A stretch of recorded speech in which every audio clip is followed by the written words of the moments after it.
Қайырлы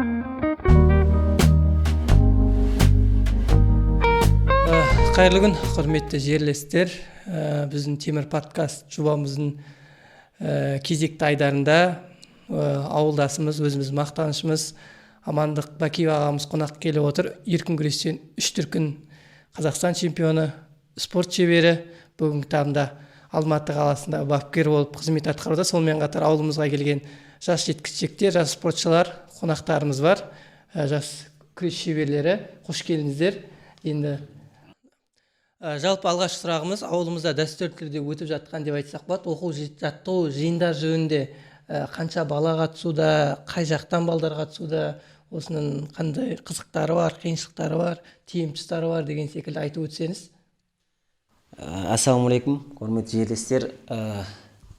Рахмет осындай шақырып отқандарыңызға. Одан кейін бізде оқу жаттығу жиынтығы Алматы қаласының Кархин Ахметов атындағы республикалық спорт интернаты. Мен қазіргі уақытта сол жерде жұмыс жасаймын. Сол жерден балалар келді. Ол жерде барлық республикадан оқиды. Және Алматы қаласының өзінің спорт интернаты бар. Сол жерден балалар келді. Жалпы келуші балалар саны 24. Қатысушы балдар осы өзіміздің ауылдан, Шуардан жалпы 75-80 адам қатысып жүр күнделікті жаттығуға. Осы сборда осы екінші апта аяқтайын деп жатыр. Күнделікті жаттығуда 75-80 адам. Енді қай өңірлерге келсек, Атыраудан, Батыс Қазақстаннан, Оралдан, Ақтаудан бар. Одан кейін оңтүстіктен, Шымкенттен, Түркістаннан, Тараз қаласы, Меркі ауданынан, сондай жерлерден балалар бар. Әр жерден. Алматы қаласының өзінен бар. Сондай деді. Енді келе алмай қалдық деп қапа болып атқан кісілер бар. Біз келе алмай қалдық, біз қалып қойдық осы спорттан деген секілді қалып қойып. Кейбір балалар болды, барғысы келген бір себептермен келе алмады, әртүрлі. Осы мына бізде Шуарда өткізіп атқаннан кейін, мына Ақтөбе облысында ғой бұл. Ақтөбе облысы басқа райондар, басқа жерлерден келгісі келеді, бірақ оны біз бәрін сыйғыза алмаймыз. Олардың бәрін шақырып кіргізетін болсақ, ол кезде жаттығудың сапасы кетіп қалады. Былай айтқанда, адам сыймайды, қиыншылықтар көп болады.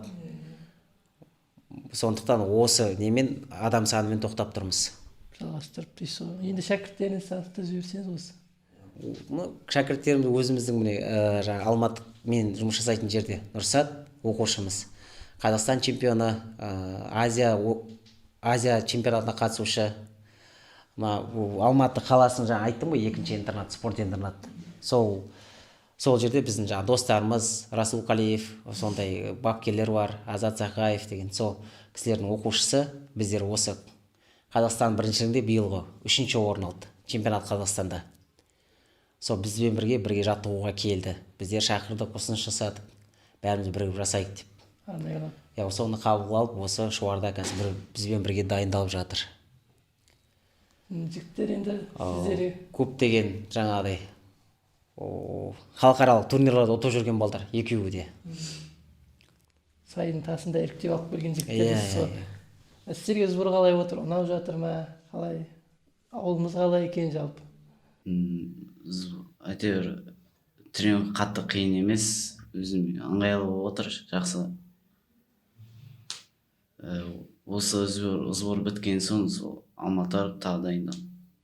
Қайттан Алматыға кетесіздер, бір жаз айларында да сонда интернаттағы ауылдарына бармай, жазы қысы жаттығуда бола ма, әлде демалатын уақыттар бола ма? Жалпы негізі демалысқа шыққаннан кейін кейбір балалар демалады ғой. Өздері 3 ай демалады, 2 ай демалады. Кейбіреулер осындай сборға барады, сборный командамен барады. Мысалы, чемпионат Азияның чемпионат мейрам сборларына барады. Осын біздер жаз осы уақытта пайдалы өткізейік деп, кім бос біздің сборларға келе алады. Сонда жақсы балдарды алып, осындай бірігіп жасайық деп алып келдік. Көп демалмасын деп. Жалпы демалыста негізі? Демалыста жасай береді, жалпы өздерінің үйінде, өзінің қаласында, осы Алматы қаласында да былай тоқтамайды ғой енді. Орталық қазір күрестің орталығы Алматы ғой. Сол жақта тоқтамайды, көптеген залдарда жаттығу жүріп жатады. Сол жерде көбісі дайындала береді.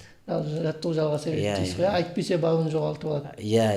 Мынаны біздің осы шұбарда мына сборды өткізіп жатқанымыз, мына балдар, өзіміздің балдар бар, осы интернаттың балдары, шұбардың балдары, мына өткізіп жатқанымыз, бұның ерекшелігі жаңағыдай сбордың уақытында жатады, уақытында тұрады, уақытында тамақтанады, 2 мезгіл дайындалады.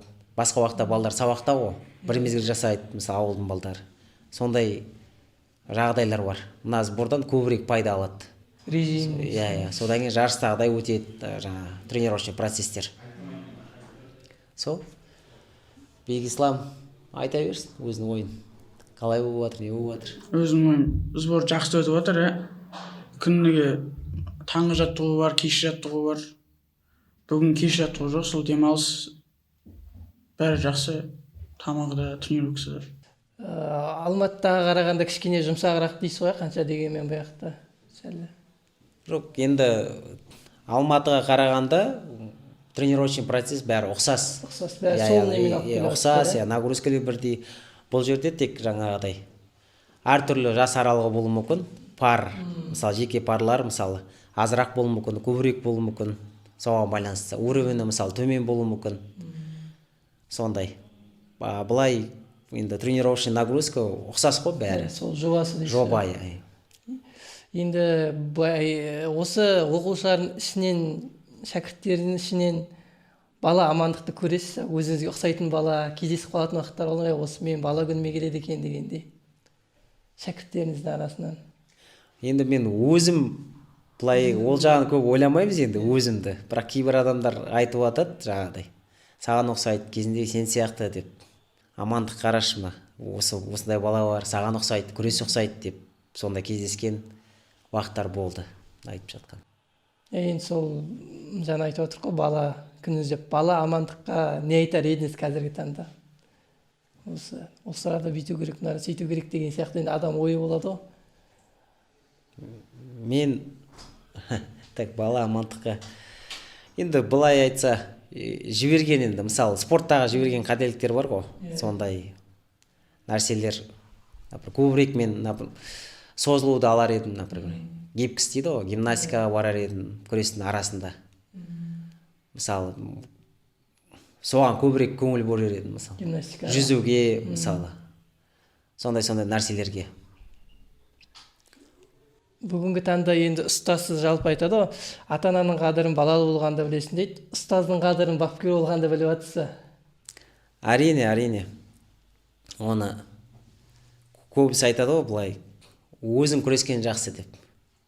Бала шығарып күрескеннен қарағанда кейде жарыста жаңағыда уайымдап кетесің, соның бәрін ойлап тұрасың.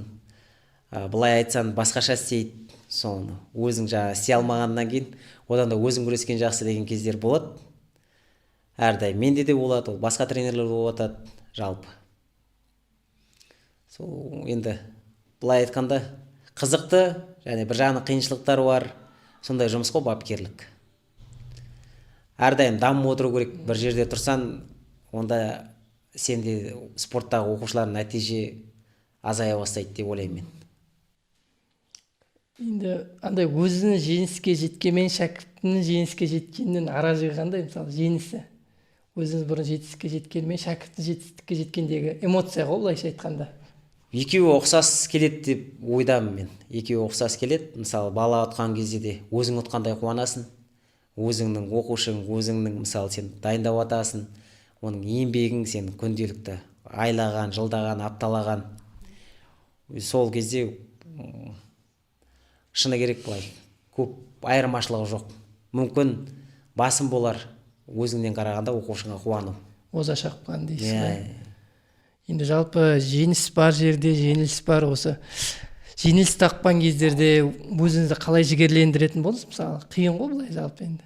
Спортта жеңіспен қатар жеңіс жүреді. Бұрын жеңіліс тапқан уақыттарда өзіңізді қалай жігерлендіріп, қалай да сол неге жеңуім керек деген сияқты бір мотивация дейді ғой былайша айтқанда. Өзің бар, үйдегілерің бар, қасында балдар бар, жаңағыдай бапкерің бар, келесі ұтасың деген сияқты. Келесі мен ұтам, неге ол ұту керек, мен неге ұтыла берем, мүмкін аз дайындалатын шығарым деп. Одан да көбірек еңбек етесің.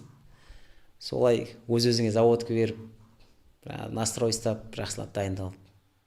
Келесі ұтам, шыдау керек деп сондай нелермен, мақсаттармен. еңбек бәрін жеңбек деген секілді ғой, иә. Балалар жүр ғой как раз өздері. Сендерде қалай болады?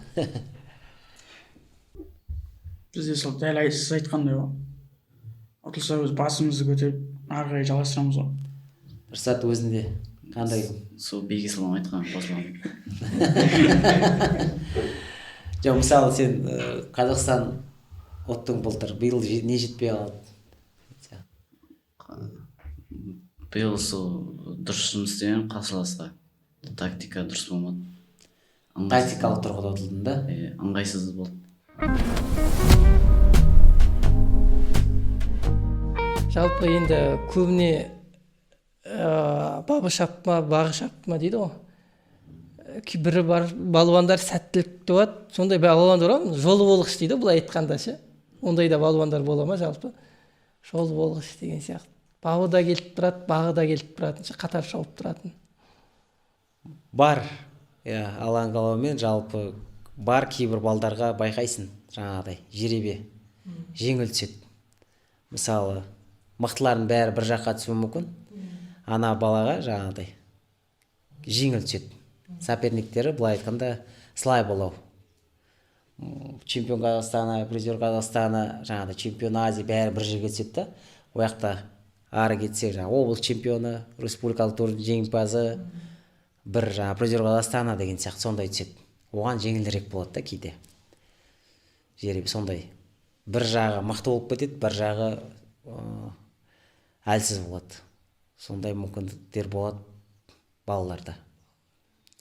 Оны енді пайдаланатыны бар, пайдаланбайтыны бар да. Осы бір жеңістердің ішінде ең есте қалғаны, әр жеңіс ыстық қой дей тұрғанмен, ең есте қалып ыстық болған жеңісіңіз, қай жеңісіңіз, жетістігіңіз жалпы? Қазақстан деп ойлаймын, неде. Қазақстан біріншілігі 2012-де Орал қаласында ересектер арасында Қазақстан чемпионы болып бірінші рет. Сол кезде қатты қуанған шығармын. Ең үлкен дейсіз алғашқы. 21 жасымда сол уақытта. Жалпы ортақ сұрақ қояйын, спорттан бөлек барлықтарыңызда қандай қызығушылық бар жалпы? Спорттан бөлек енді, бірақ спортсмендерде жалпы көп уақытта болмайды ғой. Былай басқа қызығушылық, хобби болсын, қол босағанда айта бер. Мен демалыс кезде тауға шығам, осы пикқа шығам, сол хоббиім сол мен. Демалыс кезінде мен басқа тілдерді несеге оқуға тырысамын. Үйренуге тырысамын. Жақсы, керемет. Істе алады. Біздікі футбол, тауға шығу, сондай нәрселер. Жалпы негізі тіл спортсменге мықты керек қой, сыртқа шыққанда. Дұрыс айтасың. Балалардың бәріне английский білген жақсы. Шетелге жарысқа барған кезде, былай айтқанда қиналмай сөйлесіп жүре бересің да, араласасың. Японияның палуандары, Корея, Америка, Англиядан келіп жатады, соның барлығымен сөйлесуге болады, сұхбаттасуға болады, жалпы араласуға болады, дос болуға болады. Сол елдің палуандарымен күресесің, мысалы. Ол өте жақсы нәрсе. Мысалы, келешек болашақ спортшы болсын, басқа да салада оқушылар болсын, жаңағыдай ағылшынша білген жақсы. Шетелде жалпы спортшылар арасында достарыңыз бар ма? Әлімге дейін араласып тұратын, естейтін, хат алысып, хабарласып? Көп емес, бар. Ол да жаңағыдай тіл білмегеннің несінен деп ойлайтын шығар, мүмкін тіл білгенде. Жалпы сосын адамның жаратылысына байланысты ғой. Біреу тіл білмейтіні бар, білетіні бар, сосын жаңағыдай көп нәрсені білсе де сөйлеспейтіні бар деген сияқты, жалпы. Біз енді ағылшынша көп білмейміз. Орысша оқыдық. Орысшаның өзінің жаңағы былай айтқанда қиналып үйрендік қой басында. Былай СНГ-дан ғой бізде енді араласатынымыз көбісі. Жалпы өскелең спортшыларға енді сол айтатын ақылдарыңыздың бірі тіл меңгеру керек дегенді айтқыңыз келеді дейсіз, былайша айтқанда. Міндетті түрде осы тіл көбірек білгені жақсы. Жас спортшыларға осы тілде меңгергеннен бөлек қандай ақыл кеңес айтар едіңіз жалпы? Өскелең спортшыларға. Жас спортшыларға тәртіп, еңбек, жаңағыдай. Мысалға білімді болу, бізде не дұрыс тамақтану, режим, сол нәрселер ғой жас спортшыларға. Уақытында ұйықтау, уақытында тамақтану, сондай жаңағы тәртіптің ішіне бәрі кіреді ғой. Жаттығуға кешікпеу, дұрыс жүру, жаңағыдай күш қолданбау деген сияқты, тыныш, сондай. Чемпион болу үшін жалпы қандай қасиеттер керек? Адам болып қалу, чемпион болып қалу оңай, адам болып қалу қиын деп атады ғой. Чемпион болу үшін қандай қасиеттер керек деп ойлайсыз? Жалпы енді ең бірінші жаңа айтады ғой, жаңа талант па, еңбек пе деген сияқты. Еңбек, мен мысалы еңбек, одан кейін енді мінез ғой, еңбек, мінез, шыдамдылық, сондай нәрселер. Айтпас қайсарлық дейсіз, Иә. ұстамдылық. Мықты спортсмендер жақсы ұстамды болады ғой жалпы. Жалпы былай спортшы болмағанда қандай маман иесі болар едім деп ойлайсыз өзіңіз? Спортшы болмаған жағдайда қандай маман ретінде өзіңізді елестетер едіңіз? Қиын сұрақ, жалпы ойланбаппын енді. Біздер күреске қатысып, содан былай кете берді ғой. Спорт школға бардық, спорт туризм, солай оқып, одан кейін. Ойлаймын енді бір орнымды табатын шығармын деп ше. Қандай да бір нәрсеге. Спортшы болмасақ та. Әкеміз мұғалім, жалпы жаман тәрбие берген жоқ, үйдегілер анамыз. Мен ойлаймын қандай да бір маман иесі болып шығатын едік деп. Спортты таңдамасақ. Мектеп қабырғасында бірақ қандай пәнге бейіміңіз болды былай?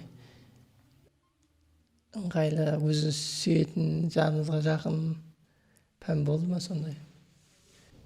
Орташа ғой, барлық пән орташа. Жаныңызға жақын болған жоқ? Ондай. Былай оқуға, шамалы жаттауға, былай әдеби сондай нәрселерге жақынырақ болдық. Ауызша сабақтар бар ғой, соған көбінесе.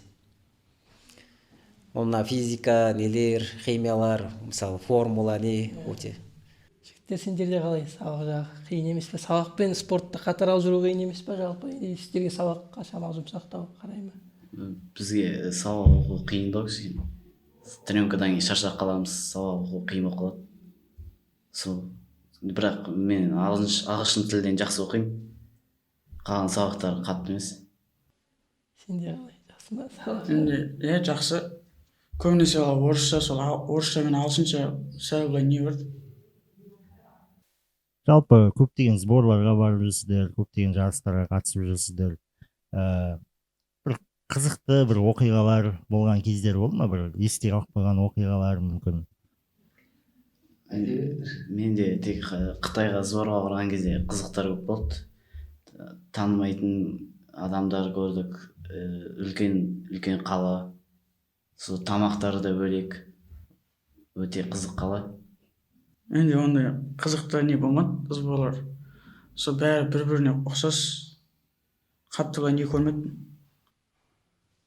Жаңа тамақ деп жатыр, жалпы шетелге шыққанда тамақтан қиналып қалмай емес, спортшылар тауып не істеймін, мысалы әр елдің мысалы Қытайға барғанда кілем бірыңғай ащы тамақтар деген сияқты бір арнасын тауып бере ма өздеріне? Былай енді көп елдерде барған кезде шведский стол ғой, шведский стол. Соған таңда жейсің ана жерде. Мысалы балық тұрады, әртүрлі тамақтар бізге келетін жейсің ғой енді. Көбінесе, например, ащы болады, жей алмайсың деген сияқты. Енді қайсысы келіңкірейді, соны аласың ғой. Бізге мысалы Баку, Турция бәрі сондайлар жақсы ғой. Көбіне бірақ енді тамақ жейтіндей де болмайтын шығар, себебі салмақ қуып көбіне сіздерде солай процесс солай болады көбіне. Жарысқа барғанда или ол жаққа барғанда өздерің салмақ қалыпты тұра ма? Жарыс басталғанша күресетін күнге шейін салмақ ұстайсың ғой. Егер соңғы күні күресетін болсаң, саған уже қай қалаға барсаң да не интересің уже. Бес қуып шаршап жүресің. Қыдырғында келмейді, тамаққа ашсың, жатасың гостиницада. Сосын жаңағы өлшенесің, уже жарыс күресесің, жарыстан кету керек болады. Егер салмақ қумасаң, сосын жаңағы бірінші күні күресіп тастап, 2 күн бос болсаң, сол кезде жақсы да. Қаланы аралап қайтасың, қыдырып қайтасың, сондай. Жалпы салмақ қуғаннан кейін неше восстановить етіп үлгересіздер ме былай күреске дейін? Мысалы салмақ өлшедіңіздер, уже күресу керек болады, қиын бола ма әлде? 2 сағат жарым бар жарыс басталғанша салмақ өлшенгеннен кейін. Сол уақыт аралығында жаңағыдай тамақтану ережесі бар ғой, не жеуге болады, не жеуге болмайды, соған байланысты. Сосын әркімнің организмі әртүрлі. Біреу жаңағыдай сразу түсіруі мүмкін жақындаған кезде. Біреу әртүрлі алдын ала жаңағы диета ұстап түсіріп келеді. Осы сол уақытта қалай жиналады соған байланысты. Біреулер жаңағы тез жиналып алады, біреулер әлсіреп тұрады. Енді қиыншылықтар болады енді. Көп салмақ қойған міндетті түрде қиын болады ғой. Қасында жүретін сонда арнайы диетолог сияқты мамандар бола ма, или өзі спортшы бара өзін танып ала ма? Өзі былай айтқанда оқымаған диетолог болып кетеді ғой. Уже балалар өздері. Біздер айтамыз, басқарудан аламыз. Осын жаңа енді ұлттық құраманың үлкен ересектер арасында ол жерде уже диетолог жүреді, врач жүреді, сондай. Диетолог постоянно жүрмесе де қандай да бірге жұмыс жасайды, телефон арқылы хабарласады, мынандай деген сияқты. Еңбегін төлейді, сондай. Болмаса сборныйға федерация жалдап береді деген сияқты ғой. Жалпы осы күрес саласында жаңа диетолог деп жатырық, басқа да қандай мамандар тапшы? Жалпы спортивный психолог болуы мүмкін, иә? Қандай маман тапшы, или бәрі жеткілікті ма негізі осы? Бізде спортивный врачтар, психологтар бәрі аз бізде негізі жалпы. Именно мына спорттық мысалы врач деген сондайлар аз бізде. Именно жаңа спортивный психолог дегендер аз. Негізі мысалы сборныймен Қазақстанмен постоянно жүру керек қой. Ондайлар жүрмейді, анда-санда келеді жұмыс жасайды. Мысалы неде бір спортшының жанында біз кейбір мемлекеттерде енді 3-4 маманнан жүреді дейді. Солай болса мүмкін жетістіктерде толағай болады шығар. Мысалы жарыстан кейін жаңағы диетолог жүрсе, қасында психолог жүрсе, ол үлкен плюс қой спортшыға былай келгенде. Иә, үлкен қолдау ғой.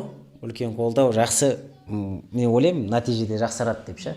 Жаңағыдай профессионально жұмыс жасаса жалпы жақсырақ болады деген ойдамын мен міндетті түрде. Осы спортқа қалай мысалы келдіңіздер? Біреудің біреу жетелеп әперді ма, сіздерді бүйтіп қатыстырып, осыған қатыс деп, или өздеріңіз бір іштей бір желаниемен бардыңыздар ма деген сияқты ғой? Негізі бірінші інім күреске қатысып бастаған. Мен ол кезде сабақ оқып жүргем. Сосын інім бірінші орын алған сайын мен қызығып күреске қатысқам өзім. Солай інімен бірге кетіп қалдым күреске. Солай қызығушылығым артты. Неше жасында? Негізі 7 жасында қатысқам, сосын қолым сынды 10 жасында қайттан бастадым күресті. Мен күреске бірінші әкем әкеп бастады, сосын ары қарай өзім қызығушылығым ашылып сөйтіп басталды ғой. Інім екеуміз бірдей барып бастадық. Қазір күреске қатысқаныма 7 жылдай болып қалды. Інім де күресе ма? Иә, інім де күреседі. Ол інің нешеде? Інім менен 2 жасқа кішкентай ғой. Жалпы немен ұнап қалды сіздерге? Осы күреске бардыңыздар, несімен ұстап қалды сіздерді? Әйтеуір інімен күрес кетсе ыңғайлы, күрес спорт ыңғайлы екен, сол спорт таңдағам. Балалар қатысты, сол отырып жүріп, солай ұнап қалды. Маған білмеймін, өте қызық спорт болды. Сосын жайлап ұнап бастады ғой. Мен мысалы жалпы 10 жасымда бардым. Мен өзімнің жаңа класстасым Аңсаған Болатов деген досым бар. Сол неде сабақтан шығамыз. Сол мектепке келдім мен жаңадан. Назадипода 5-ші мектеп. Соған келеміз, мектепке келем, оқып жүріп. Далаға шығамыз, балалар күресіп отырады қыста. Аңсаған тағы балдар бар, сол күресіп отырады. Солар қарап қызығасың. Андай басқаша күрес, аяқтан ұстайды. Біздер тек жамбасты білесің деген сияқты ғой, жаңағыдай кішкентай кезден бастап. Сол қарайсың, әр қазақтың баласы біледі ғой енді жамбасты. Сосын бірақ еркін күрес, анау аяқтан ұстайды, басқаша, сол қызығып. Одан кейін сол күреске бардым, Болеков Лұқпан ағайға. Ағайымыз сол барып, қабылдап, сол кісіге жазылып, дайындалып, жаңа немен қызығы деген. Сол біреуді ұту, біреуді жаңа ұтыласың, жылайсың, ұтқың келеді. Сондай бір ұту үшін бір құштарлық бар, жаңағыдай балдардан қалып қоймайын, бір жағынан жаңа ойнатады, доппен ойнатады, жаңа коверда да бөлініп аласың, неше түрлі тек қана доппен емес ғой, секіресің, жаңағы домалайсың, жарысасың, жаңағы жүгіріп жарыстырады, секіртіп жарыстырады, соның бәрі қызық болды бір жағынан. Содан кейін де жаңа бала болғасын, ол кезде қызығасың ғой. Ары қарай жалғастырып кеттік қой. Басында енді түсінбедік, қандай жетістік, не деген сияқты. бара есің үлкейген сайын жаңағыдай уже мақсатың да үлкейе бастайды. Солай күресте қалдық. Бәрі енді ауылда баяғы уақытта бәрі қатысады ғой, енді басқа спорт үйірмелері аз. Неше енді біз кіші күттейміз, Марсағай танисыз ғой, Марсағай Күзембаев Марсағай, өзі де бір уақыттар физрук болды ол кісі. Еркебұлан деген досым бар, екеуін оның баласын алдын ала аппаратын біліп қайтып жуындырып қойған ғой енді. Біз екеуміз ойнап жоқ, мен Кырғызжалық балақса күс болып жүрген жерін апарып сөйтіп апарып содан басталып кетті. Сосын алғашқы жарысымыз 2008 жылы болды. 2009 жаңа жыл мерекесіне орай деп 26 желтоқсан болу керек, баламыз 26 салмақ, 26 ең күттей салмақ болды сол уақытта. Ерте басталады деген елден бұрын барып алғанбыз ғой, таң атысымен басталып болмайды. Адам мықты көп ол уақытта. Бірінші орынға Тифали берген әлі есімде сол. Ең ыстығы бірінші орын алдым сол уақытта, бірінші жарысымда 26-ға күресіп. Үйге кешкісін келіп тұрмын ғой. Ол кезде не істеп қараңғы түскен, қыстың уақыты ерте қараңғы түседі, үйдегілерім әзір бірінші жарысым сөйтіп Тифали алды. Керемет сәттер ғой, ұмытпайтын сәттер. Ең бірінші жарысым сол. Класста жаңа балдардан қалғым келмей, жаңа айтқандай, класстың барлығы дерлік қатысты сол уақытта. Бірімізден біріміз қалғымыз келмейді. Сөйтіп барғанбыз. Сол мектептен жақсы ғой, класстастар болып бір нәрсеге барып жарысып бәрі солай жүреді ғой. Қазір де сондай балалар бар, бізге қатысады. Кіммен келдің десе, класстасымен келдім деп, сыныптасымен. Еркебұлан екеуміз жаңағыдай, Еркебұлан деген дос бар. Бірге барамыз, бірге келеміз үнемі. Сабақтың уақытын жақындап қалады уже. Сабаққа әбден тақап келеміз, тамақ ішіп үлгермейсің сол уақытта. Ойнаймыз, неден 4 мектепті қаса шұңқырға соған бір аунап кетеміз. Қазақ-ауылда анардың ән шұңқыр соған бір аунап кетеміз. Сөйтіп үйге не істегенде күрестен шығып үйге дейін тағы алысып барамыз ғой, былай кейін сөйтіп уақыт өтетін еді. Өте қызық уақыттар. Сендерде ондай болған жоқ па? Жоқ. Кебартыққа келетін сияқты біз үйге дейін кешіп батады жүр. Бұлар дейді қазір басында қалада тұрады ғой, әкеліп тастап, апарып тастап, сөйткен шығар да, үйдегілер тасыған шығар сендер да, кішкентай кездерінде. Жоқ. Өздерің бардыңдар ма? Батыр өскен автобуспен бардық қой кішкентай. Автобуспен барып келесің өзіміз. Басында тасыған шығар енді, әкеліп алып кетіп. Басында 1-2 күн болған шығар. Үйретіп та. Мындай не борцовка жоқ қой енді, ол кезде майкіден тігіп алады, сондай да болған шығар сізде уақытта. Ол былай айтқанда күрестің 90% сондай майкамен жүрді ғой. Әкелерінің жаңағыдай үлкен майкасы, ала жаңағыдай зебраның цвет сияқты. Сондай солдатский майкалер ғой жаңағы. Аяққа қыздардың беге киетін чешки деген ол сондай киіп алады. Мынандай да бүйтіп сіледей сияқты. Бүйтіп кішкентай. Сондаймен бәрі. Сосын жаңағы кожадан тіккен борцовка кейбір. Бірен-саран балада болады дейсіз ол уақытта. Көп балдар сол майкамен күресті ғой, жаңағыдай борцовка сияқты тігіп алады. Жалғыз ол Шуарда емес, барлық Қазақстан бойынша сондай, сол уақыттарда барлық жерде сондай жағдай сондай болған ғой. Бәрі майкамен. Біз енді Алматыға спорт школаға түстік, не істедік, сол сөйлескен кезде бәрінде сондай шамамен сондай болған. Жалпы қазір бұл видеоны енді ата-аналар көруі мүмкін, қатысқым келеді деген бір балдар может көретін шығар. Ата-аналарға әке ретінде, бапкер ретінде өзіңіз не айтар едіңіз, қалай баланы қалай қолдау керек, қалай күреске берем деген бір ата-аналар болуы мүмкін ғой, баламды бергім келеді деген. Сол ата-аналарға не деп айтар едіңіз, қандай кеңес берер едіңіз? Ол кісілерге айтарым, жаңағыдай баланы жаңағыдай кешіктірмеу керек, міндетті түрде жаңағыдай қалдырмай күрестен. Сосын жаңағы нәтижеге асықпау керек. Бала өзінің уақытымен, жаңағыдай жасымен, өзінің жаңағы жілік май, витаминдер толуымен, сол өсуіне байланысты жаңағыдай қалай еді, айлап, жылдап жаттыққанына байланысты нәтиже береді. Бала дені сау болса, ол міндетті түрде нәтиже береді жалпы. Сондай жаңағы қалдырмау, дұрыс тамақтану, уақытында ұйықтау ол кісілерге. Осын жаңағыдай отылған кезде жаңағыдай шаршамау ол кісілерге де, отылып, ой сенен дым шықпайды деген сияқты. Сөйтіп көбісі жаңағыдай теріс айналып кетуі мүмкін, жаңағыдай басқа спортқа бар, или сабағыңды оқы деген сияқты. Сабақ міндетті түрде оқу керек, бірақ жаңағыдай үлгеруге болады жалпы. Осындай бізде спортшылар бар, Қызылға бітірген, мектепті, жаңағыдай университетті, соның ішінде жаңағыдай мықты мектепті бітіргендер бар, мықты университетті бітіргендер бар. Ол жаңағыдай одан кейін бұл жаңағыдай спортсмен ғой, нәтижесі бар, мүмкін жаңағыдай қойып берген шығар деген әңгімелер болуы мүмкін. Бірақ оны жаңа оқыған балалар ісімен де дәлелдеп жатыр да.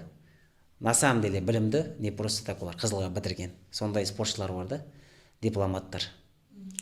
Сол спортты алып жүруге болады. Жас спортшы ретінде может балаларға қатысқым келеді деген балаларға немесе үйдегілері қатыстырғысы келеді деген балаларға не айтар едіңіздер? Қалай дайын болу керек? Ментально ше, былай тек физически емес, ойша қалай дайындалу керек? Мысалы, өздеріңізде может сондай бір нелеріңіз болған шығар, тәжірибелеріңіз. Не айтар едіңіздер? Арттарыңыздан келе жатқан бір інілеріңізге қандай кеңес берер едіңіз? Тек тренировка барып жүрген дұрыс, жаман жаққа өзгермей, ерте ұйықтап, тренировка істеп жүрсе жеңіске жетеді. Спорт деген жақсы ғой.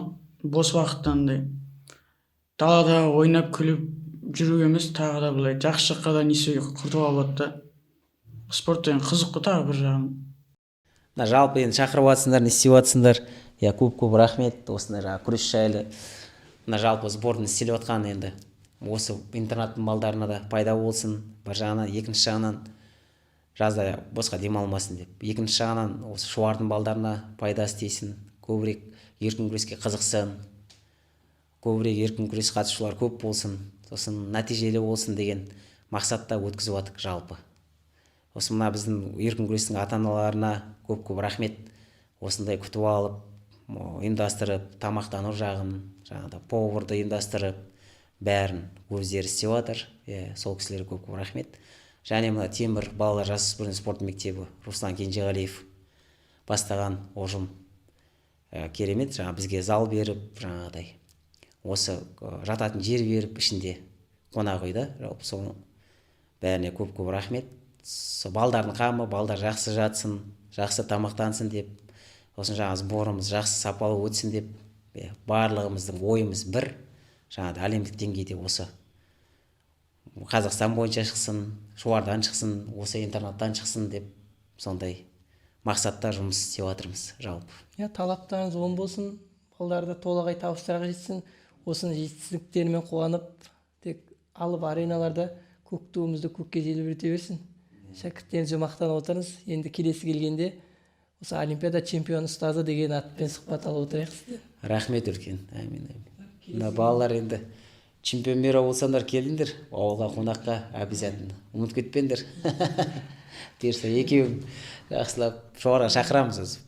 Нұрбек ағалар көзі ұмытпайды, шақырады. Адамдар жақсы жаттайды. Так что чемпион мира болып, тездетіп жоғарыға келіңдер. Олимпиада ұтып. Сол ендеше бүгінгі кезекті сан темір подкастын аяқтаймыз. Және жас спортшыларға сәттілік тілеп, осы оқу жаттығу жиын сәтті өтуін тілейміз.